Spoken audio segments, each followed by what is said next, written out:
अभी तक हमारा चैनल सब्सक्राइब नहीं किया तो सब्सक्राइब करो, लाइक करो, शेयर करो और बेल आइकन को दबाओ। महासरकार आघाड़ी के विरोध में भाजपा 27 जून को करेगी चक्का जाम आंदोलन, सुधीर मुनगंटीवार। दिनांक 27 जून को महासरकार आघाड़ी सरकार के विरोध में भाजपा करेगी चक्का जाम आंदोलन।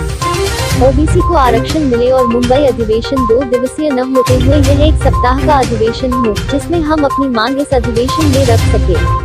माजी वित्त मंत्री सुधीर मुनगंटीवार ने यह भी कहा कि यह सरकार फेल है। इन महाअघाड़ी सरकार पर चित्रा पोते हुए कहा कि यह प्रश्न सामाजिक न्याय का है। 27% आरक्षण ओबीसी को मिलना चाहिए, ऐसी मांग आज प्रेस क्लब में हुई पत्र परिषद में उन्होंने रखी। पत्र परिषद में उपस्थित खा विकास महात्मे, आमदार प्रवीण दत्ते, कृष्णा खोपड़े और भी वरिष्ठ पदाधिकारी शामिल रहे। नागपुर से संवाददाता सविता कुलकर्णी की रिपोर्ट। आघाडीचा जन्म हाच बैमानीच्या आधारावर झाला आणि गेले 1.5-2 वर्ष महाराष्ट्राचं सरकार हे कोमात असल्यासारखं वाटतंय। या महाराष्ट्रामध्ये ओबीसी समाजाचं जे राजकीय आरक्षण आहे तेही टिकवण्यामध्ये हे सरकार पूर्णपणे नापास आहे। ओबीसी समाजावर यांच्या उदासीनतेच्या कारणाने, दुर्लक्षित धोरणाने सुप्रीम कोर्टामध्ये योग्य माहिती सबमिट न केल्याने ओबीसी समाजाचं राजकीय आरक्षण पूर्णपणे या क्षणी रद्द झालेलं आहे। विधानसभेच्या अधिवेशनात सन्माननीय विरोधी पक्षनेते देवेंद्र फडणवीसजींनी या संदर्भात सरकारने भूमिका स्पष्टपणे घ्यावी व ओबीसीचं राजकीय आरक्षण टिकवण्याच्या दृष्टीने कृती करावी अशी अपेक्षा महाराष्ट्राच्या साऱ्या ओबीसी समाजांना न्याय देण्याच्या भूमिकेतून घेतली। पण सरकार ढीम राहिलं। सरकारने या संदर्भामध्ये पुढे मागासवर्गीय आयोग असेल, इम्पिरिकल डाटा असेल, कोणतीही पावलं उचलली नाही। अशा उदासीन डबल कुंभकर्णाची झोप घेणाऱ्या सरकारच्या विरुद्ध, म्हणजे कुंभकर्ण 6 महिने झोपायचा, हा डबल कुंभकर्ण आहे का 12 महिने झोप। 26 जून आरक्षणाचा प्रारंभ छत्रपती शाहू महाराजांनी केला। छत्रपती शाहू महाराजांच्या जयंती दिनी, ज्या दिवशी आपण सामाजिक न्याय दिन साजरा करतो, त्या दिवशी या सामाजिक न्यायासाठी भारतीय जनता पार्टी चांद्यापासून बांद्यापर्यंत, गडचिरोली पासून गडहिंग्लज पर्यंत या सामाजिक न्याय दिनाच्या दिवशी या सरकारच्या विरुद्ध, या सरकारच्या ओबीसी बांधवांच्या विरोधी भूमिकेच्या विरुद्ध भारतीय जनता पार्टीचे कार्यकर्ते ओबीसी समाजाला न्याय देण्याची मागणी घेऊन राजकीय आरक्षण टिकवण्याची या सरकारने त्वरित कृती करावी ही मागणी घेऊन व 19 जुलैला ज्या निवडणुका होऊ घातल्या आहेत त्या निवडणुकीवर स्थगिती आणून जोपर्यंत ओबीसीचं राजकीय आरक्षण टिकवण्याच्या संदर्भात सरकार सुप्रीम कोर्टाकडून अनुकूल सकारात्मक निर्णय घेणार नाही, तोपर्यंत या निवडणुका घेऊ नये ही मागणी घेऊन 26 जूनला महाराष्ट्रामध्ये 10:30 वाजता सरकारच्या या उदासीनतेविरुद्ध चक्का जाम करण्याचा निर्णय भारतीय जनता पार्टीने केला आहे। आपल्या माध्यमातून मी जनतेला आवाहन करतोय की या दिवशी आपणही प्रवास टाळावा, भारतीय जनता पार्टीच्या भूमिकेला, सामाजिक न्यायाच्या या भूमिकेला, छत्रपती शाहू महाराजांच्या आरक्षणाच्या भूमिकेला आपण त्या दिवशी प्रवास न करता, गाड्या रस्त्यावर न आणता या लोक आंदोलनात, या सामाजिक न्यायाच्या सत्याग्रहात सामील व्हावं. सरकारचं डोकं ठिकाणावर येईपर्यंत ओबीसीवर राजकीय अत्याचार करणाऱ्या या सरकारला त्यांची पुन्हा हिंमत होणार नाही, असं वातावरण 26 जूनला आपण निश्चितपणे भारतीय जनता ओबीसी समाजाला ही सत्य माहिती पोहोचू नये यासाठी अधिवेशनाचा कालावधी फक्त 2च दिवसाचा केला. खरं तर 3 पक्षाचं सरकार आहे, 3 दिवसाचा कालावधी केला असता तरी प्रत्येक पक्षाचा 1 दिवस मी समजू शकलो असतो. पण हे तर काँग्रेसला मोजायला असते. 2 दिवसाचा कालावधी, 2 दिवसामध्ये राज्याचे विविध प्रश्न आहेत आणि म्हणून आमच्या स्पेसिफिक भारतीय जनता पार्टीने या आंदोलनाच्या निमित्ताने मागण्या केल्या. आमची पहिली मागणी आहे की 19 जुलैला होणाऱ्या या निवडणुकीवर सुप्रीम कोर्टामध्ये पुन्हा एकदा फेर विचार करणारी याचिका दाखल करावी. आवश्यकता असल्यास 100 वकील उभे करावे. पण 19 जुलैच्या निवडणुकीवर स्थगिती आणण्यासाठी या सरकारचे बाकी सारे धंदे बंद करावे. पण पहिल्यांदा या 19 तारखेच्या निवडणुकीमध्ये स्थगिती आणण्यासाठी जीव होता. हे सरकार नापास झालं नेहमीच्या पद्धतीप्रमाणे. माननीय विरोधी पक्ष नेते देवेंद्र फडणवीसजींच्या नेतृत्वात आम्ही निर्णय केलाय की या सर्व जागांवर जरी सुप्रीम कोर्टाचा निर्णय असला की सर्वसाधारण व्यक्ती उभा राहू शकेल, तरी सुद्धा जर या सरकारच्या दुर्लक्षित धोरणामुळे, उदासीनतेमुळे, नादान वृत्तीमुळे, बैमानीच्या भावनेमुळे जर 19च्या निवडणुकीमध्ये स्थगिती येऊ शकली नाही तर भारतीय जनता पार्टी 100% या सर्व जागांवर फक्त आणि फक्त ओबीसी उमेदवार उभा करेल.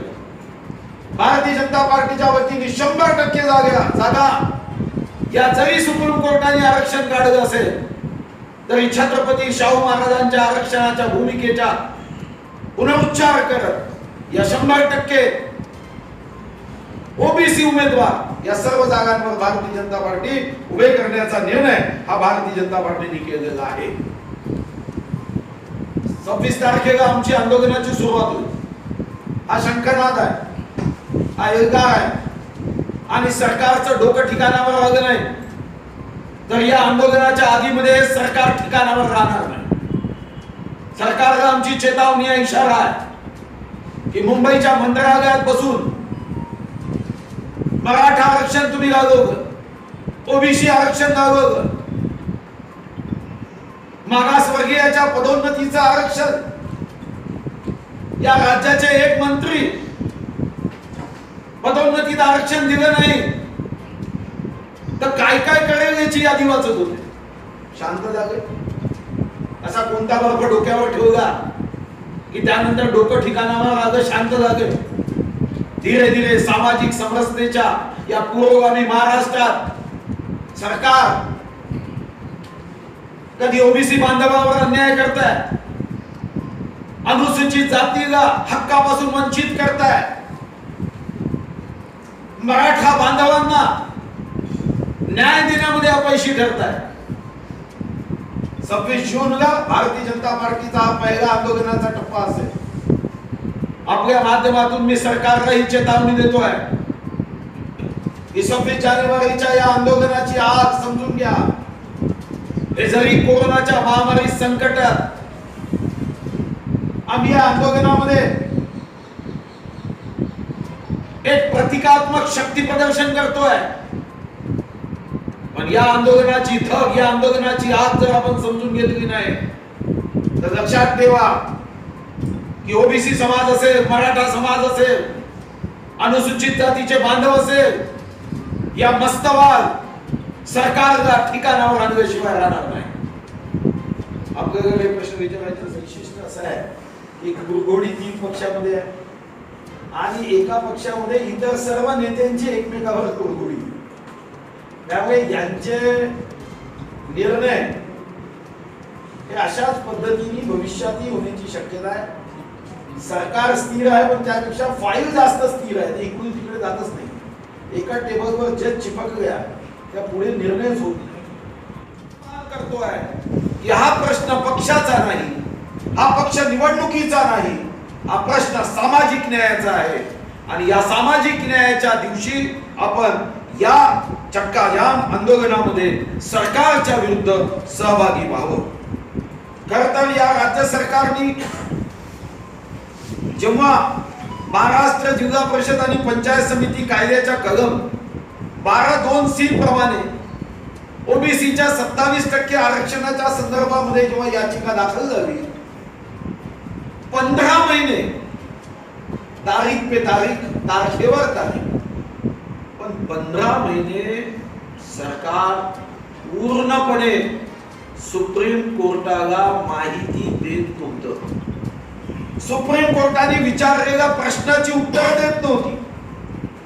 माननीय देवेंद्र फडणवीस सरकार असताना 31 जुलै 2019 ला या संदर्भात ओबीसीचं राजकीय आरक्षण टिकावं यासाठी अध्यादेश काढला. कोर्टाला 2 महिने या अध्यादेशाचा कायद्याचं रूपांतरण करण्याच्या दृष्टीने मुदत मागितली, पण दुर्दैवाने बैमानीच्या आधारावर जेव्हा सरकार महाविकास आघाडीचं तयार झालं 28 नोव्हेंबर 2019 ला या अध्यादेशाचं कायद्यामध्ये रूपांतर केलं नाही. मागासवर्गीय आयोग बसवून एम्पिरिकल डाटा तयार करायचा, त्याऐवजी आमचे काही विद्वान नेते केंद्राकडे आकडे मागत होते. एम्पिरिकल डाटा म्हणजे काही जनगणनेचा संबंध नाही. एम्पिरिकल डाटा म्हणजे एक अशी सांख्यिकीय माहिती की जी आपल्याला सामाजिक न्याय देताना मागासवर्गीय या व्याख्येमध्ये साधारणतः ही डाटा तयार करून सबमिट करायचा आहे. पण मागासवर्गीय आयोग नियुक्त करण्यामध्येही उशीर होतो. अजूनही सरकार येणाऱ्या 2 किंवा 3 महिन्यात हा डाटा जमा करून सुप्रीम कोर्टाला सादर करण्याची शक्यता अजूनही दिसत नाही. आणि म्हणून या सरकारला फटका देण्यासाठी, या सरकारला झटका देण्यासाठी 26 जूनच्या आंदोलनात पक्षविरहित रीतीने सर्वांनी आंदोलनात सामील व्हावं असं आवाहन मी आपल्या माध्यमातून. 26 जून ये सामाजिक न्याय दिन है.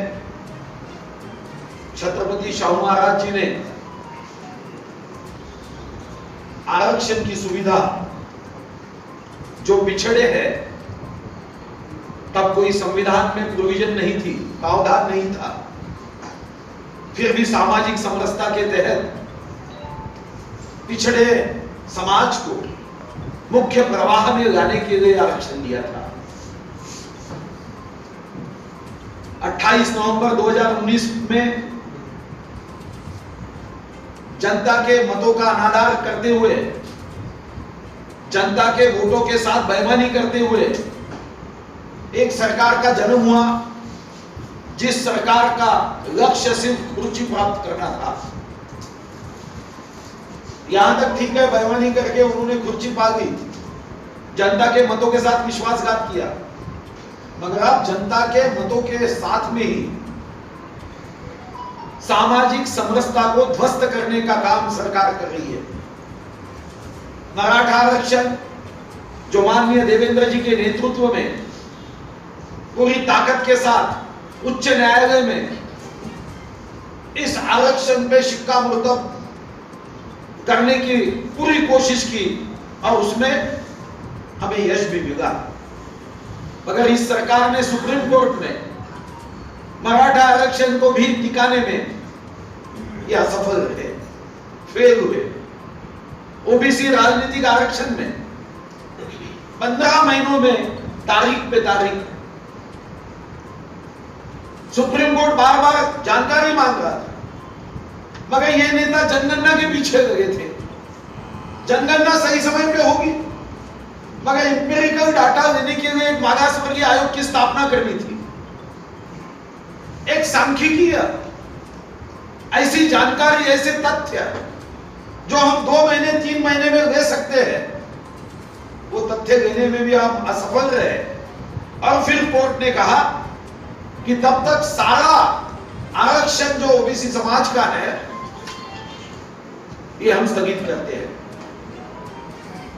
अभी राज्य में 19 जुलाई को कुछ जिला परिषद के चुनाव जो ओबीसी के लिए आरक्षित जगह थी, उसको सर्वसाधारण करते हुए लगाए गए। हमने मांग की है कि पहले तो सुप्रीम कोर्ट में सरकार 100 वकील खड़े कर दे, मगर 19 तारीख के इस चुनाव को स्थगित करने के लिए सुप्रीम कोर्ट को अपील करे, आह्वान करे, विनती करे। भारतीय जनता पार्टी ने निर्णय किया है कि महाराष्ट्र में जो ओबीसी जगह थी जिसको सर्वसाधारण किया गया है, मगर भारतीय जनता पार्टी हमेशा सामाजिक न्याय की बात करती आई है, सब समाज को साथ लिए हमको है आगे बढ़ना, पथ का अंतिम लक्ष्य नहीं है सिंहासन पर चढ़ते जाना। यह भावना से भारतीय जनता पार्टी काम करती है। इसलिए भारतीय जनता पार्टी, माननीय देवेंद्र जी के साथ चर्चा हुई है, देवेंद्र जी ने बड़े स्पष्ट रूप से कहा है कि हम 100% जगह पर जो ओबीसी के हक की है, 100% भारतीय जनता पार्टी ओबीसी ही उम्मीदवार देगी। चाहे सुप्रीम कोर्ट ने स्थगिति दी है, सरकार फेल हुई है, मगर भारतीय जनता पार्टी ओबीसी समाज को, जो हमारे भाई है, इस समाज को 100% उम्मीदवारी दी जाएगी। तीसरी मांग भारतीय जनता पार्टी की है कि तुरंत इंपेरिकल डाटा जमा करने के लिए सरकार चाहिए तो सीएफ एडवांस दे, मगर तुरंत 2 महीने में 3 महीने में ये डाटा हमें जमा करना होगा।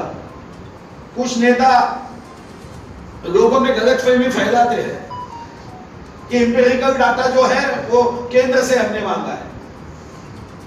मैं तो माननीय मोदी जी से अपील करने वाला हूं कि देश की स्वाधीनता को जब 75 वर्ष पूरे होंगे, अब यहां पे भी एजुकेशन देने की आवश्यकता मुझे लग रही है, क्योंकि कुछ नेता गलतफहमी फैलाते हैं हमें इंपेरिकल डाटा जमा करना है। क्यों केंद्र से मांग रहे हो भाई?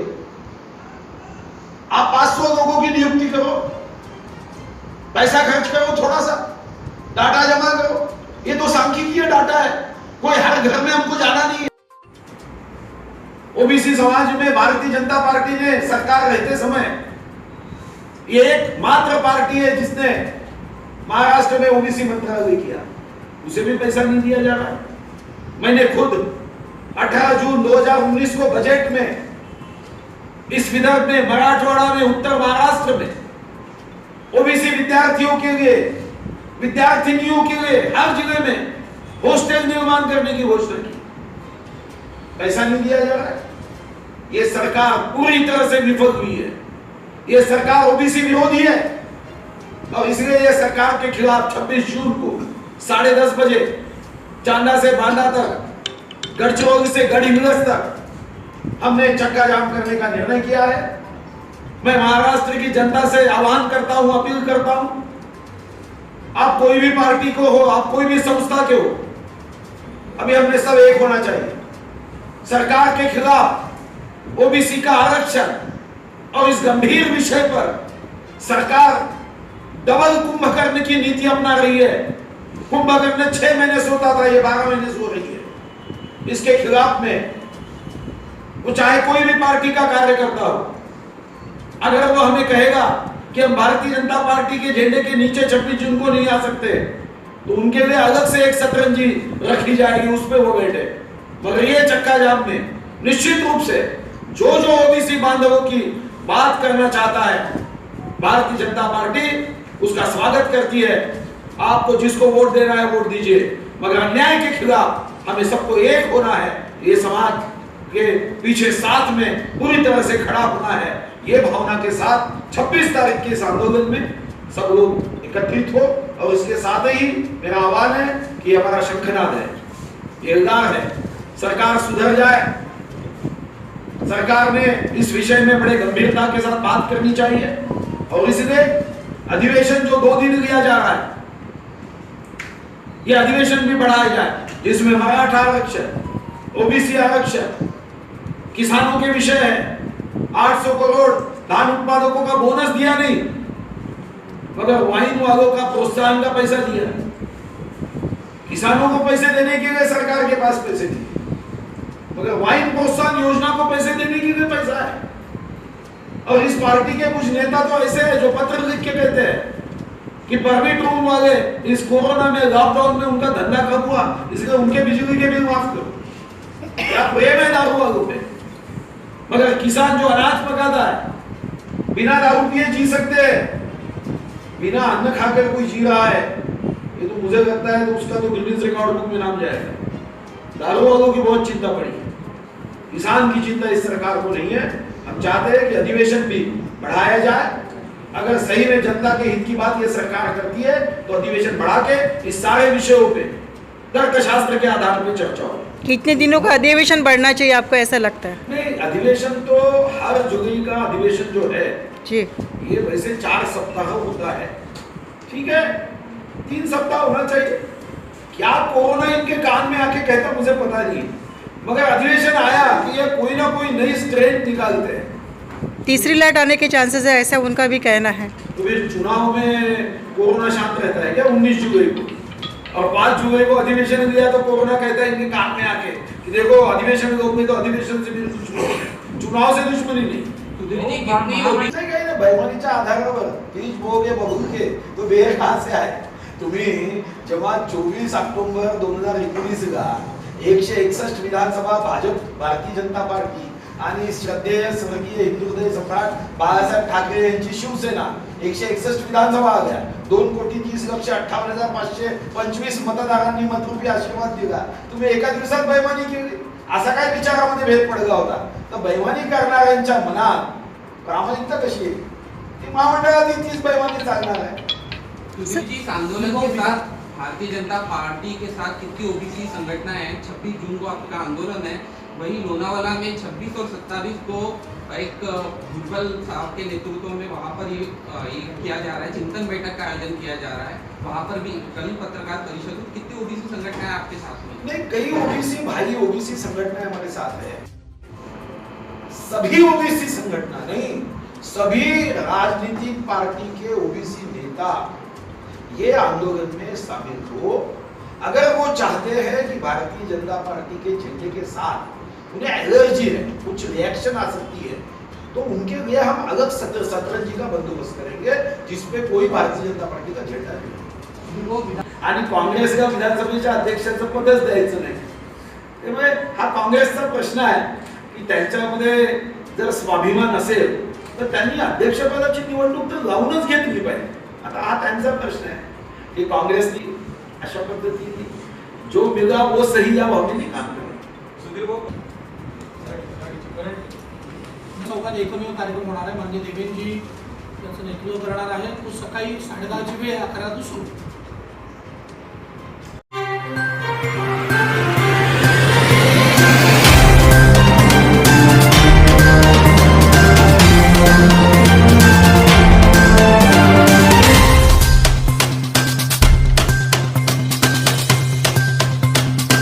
अभी तक हमारा चैनल सब्सक्राइब नहीं किया तो सब्सक्राइब करो, लाइक करो, शेयर करो।